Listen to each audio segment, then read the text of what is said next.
Dan pemirsa, saat ini kami terhubung dengan pengamat terorisme Bapak Al-Khaidar. Selamat sore Pak Al-Khaidar. Ya, selamat sore.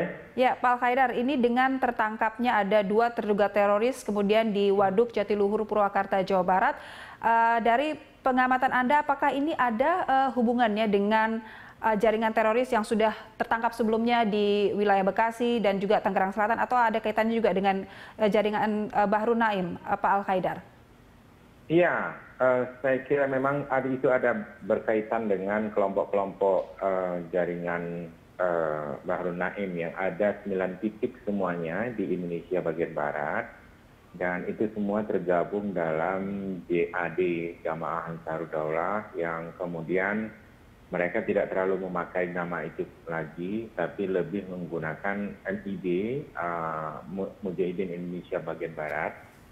Dan MIB ini ada 9 titik yang sudah ditangkap oleh polisi, ada 8 titik berarti. Kemarin itu sudah 7 titik, sekarang 8 titik, artinya tinggal 1 titik lagi yang belum tertangkap lagi. Jadi dengan adanya penangkapan di Purwakarta, artinya hampir ke semuanya dari jaringan MIB ini sudah ditangkap oleh polisi. Dan saya kira ini sebuah kemajuan ya, yang dicapai oleh polisi. Artinya jaringan ini hanya akan melebar ke posisi Indonesia bagian Barat, seperti itu Pak Al-Khaidar? Iya, mereka hanya akan menyasar titik-titik target yang ada di Jakarta dan di Bali. Rencana mereka akan menyerang Jakarta dalam bulan Desember ini atau Bali. Baik, untuk sasaran penyerangan sendiri untuk jaringan ini apa Pak Al-Khaidar? Mereka masih menganggap bahwa target utama itu adalah polisi. Yang kedua adalah tempat-tempat yang mereka anggap sebagai tempat-tempat maksiat, seperti perayaan-perayaan Tahun Baru ataupun tempat-tempat di mana banyak orang-orang asing.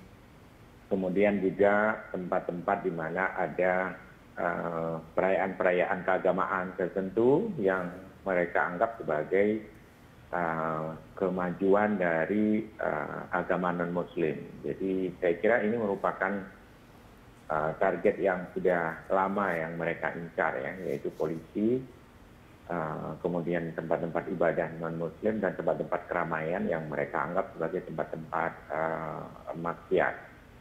Ya, Pak Al-Khaidar, ini selain tempat-tempat yang kemudian sudah berhasil dilakukan penggerebekan oleh polisi dan didapatkan kemudian barang bukti seperti di Bekasi dan juga Tangerang Selatan, kira-kira akan meluas kemana lagi ini polisi akan melakukan operasi terkait dengan keberadaan teroris ini, Pak Al-Khaidar? Ya, semenjak ditangkapnya kelompok-kelompok yang ada di Cirebon, Majalengka, kemudian mengarah ke kelompok Bekasi, kemudian Tangerang, kemudian Batam, Medan, kemudian Padang, kemudian satu lagi yang di sini yang ada di Sumatera Utara. Kemudian satu lagi saya kira memang adalah kelompok yang di Solo atau Surabaya yang kemungkinan itu belum terendus oleh polisi.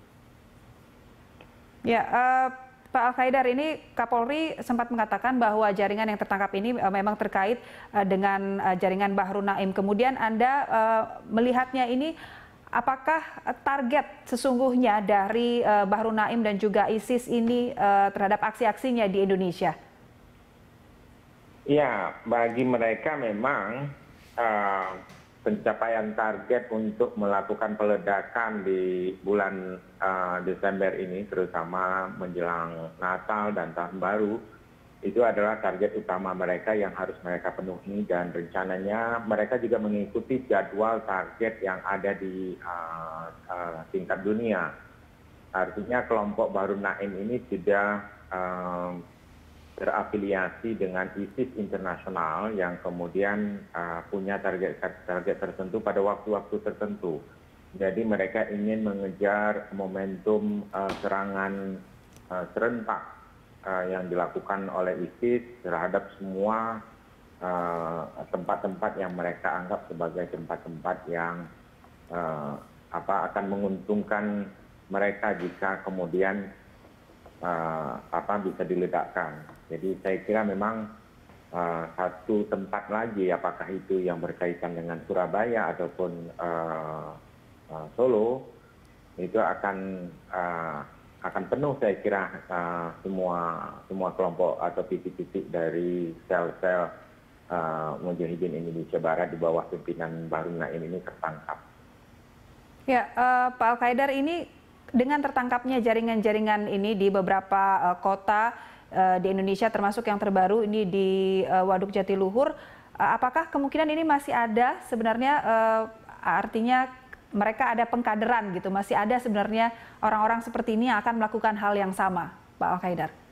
Ya, pengkaderan ataupun proliferasi dari kelompok ini memang tetap ada terus-menerus. Jadi jumlah mereka, saya tidak tahu secara pasti berapa jumlah yang sudah ditangkap oleh polisi. Dari jumlah 600 kemarin itu kan ada sekitar 300-an sudah terdeteksi tempat-tempat mereka. Jadi jumlah-jumlah kader dari berbagai tempat ini itu sangat mempengaruhi keberlanjutan dari organisasi ini. Sama seperti ketika dulu polisi serius mengejar bersama juga dengan TNI, kelompok MIT, Mujahidin Indonesia Timur di Poso, di bawah komando Santoso, itu bisa kemudian tertangkap semuanya, terutama jaringan mereka yang ada di Poso, Makassar, Manado, dan kemudian di Bima. Dan kalau jaringan NIB ini jauh lebih sedikit. Nah, kelompok-kelompok ini kemudian terus-menerus membina kader mereka, memproduksi kader mereka di berbagai tempat yang sudah ada itu. Dan di Purwakarta ini memang kelompok lama dari NIB awal, yaitu yang dipimpin oleh Abu Roban. Nah, Abu Roban ini kemudian juga membuat beberapa titik-titik baru dari pengkaderan mereka. Dan jumlah semua dari daerah basis mereka itu kemudian ada 9 titik. Nah, dari 9 ini sudah 8 yang ditangkap oleh polisi, dan ini menunjukkan bahwa kemungkinan kader-kader mereka akan melemah, dan kemungkinan satu sel lagi yang berada antara di Solo, antara di Surabaya, saya kira ini akan mudah terendus oleh atau terdeteksi oleh polisi. Baik, terakhir Pak Al-Qaedar, untuk dari segi usia dari kelompok-kelompok teroris ini yang terbangun, apakah memang pengkaderisasinya lebih kepada pemuda-pemuda di usia yang bisa dikatakan muda, di usia 20-an seperti itu, Pak Al-Qaedar? Ya, betul. Sejak tahun 2014 mereka sudah menarik dan merekrut banyak anak-anak muda yang mereka anggap sebagai kelompok yang lebih instan. Atau kelompok yang lebih tidak banyak bertanya, tidak banyak terlalu kritis, karena mereka umumnya adalah kalau sudah ditarik ke dalam in-group kelompok mereka, itu akan dengan mudah untuk kemudian menjaga mereka tetap berada di dalam kelompok ini dan tidak akan keluar lagi. Jadi kelompok ini memang boleh dikatakan sangat mengandalkan kaum muda untuk operasi-operasi mereka. Dan kebanyakan dari kaum muda ini memang selalu siap sedia dan sangat konsisten dengan keputusan-keputusan yang diambil oleh pimpinan mereka. Apalagi kemudian pimpinannya memang masih muda juga, yaitu Bahru Naim, yang secara pragmatik memang tidak berada di Indonesia. Beda sekali dengan Jamaah Islamiyah yang dulu berada di Indonesia pimpinannya. Sehingga sangat sulit untuk mereka bisa mengembangkan pengkaderan. dan juga perluasan daerah basis serta perluasan target-target mereka. Kalau yang ini memang sangat bebas karena pimpinan tertingginya itu masih berada di Suriah dan itu tidak terjangkau oleh tangan-tangan aparat keamanan di Indonesia. Baik, Pak Al-Qaedar, ini kemudian upaya apa kemudian yang bisa dilakukan ini untuk membendung penyebaran lagi teroris, perekrutan jaringan ini, mengingat ini kalangan muda yang menjadi sasaran mereka? Ya, langkah-langkah yang sudah diambil oleh kepolisian saya kira sudah tepat karena itu adalah langkah penegakan hukum secara tegas, secara keras maksudnya, yaitu overwhelming forces. Jadi penggunaan kekuatan-kekuatan yang besar ya untuk menangkap kelompok-kelompok teroris. Sementara program-program yang lain yang soft approach yang ini kelihatannya memang keberhasilannya baru sedikit. Jadi saya kira memang andalan paling utama sekarang untuk memerangi teroris memang apa yang sudah dilakukan oleh kepolisian. Dan setelah tidak adanya lagi kelompok-kelompok yang memiliki daerah basis dan tidak lagi menantang perang secara terbuka, maka saya kira ini akan memperkecil peluang bagi militer untuk ikut serta di dalam memerangi terorisme. Tapi kalau ada kelompok ini sudah membuat daerah-daerah basis, maka mau tidak mau pelibatan TNI itu harus secara mandiri dan diakui oleh undang-undang.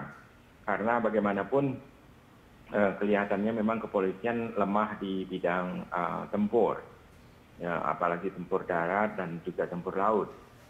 Dan kelompok ini kelihatannya program-program mereka yang bersifat teror di laut dan teror di darat itu masih sangat generik, masih sangat standar.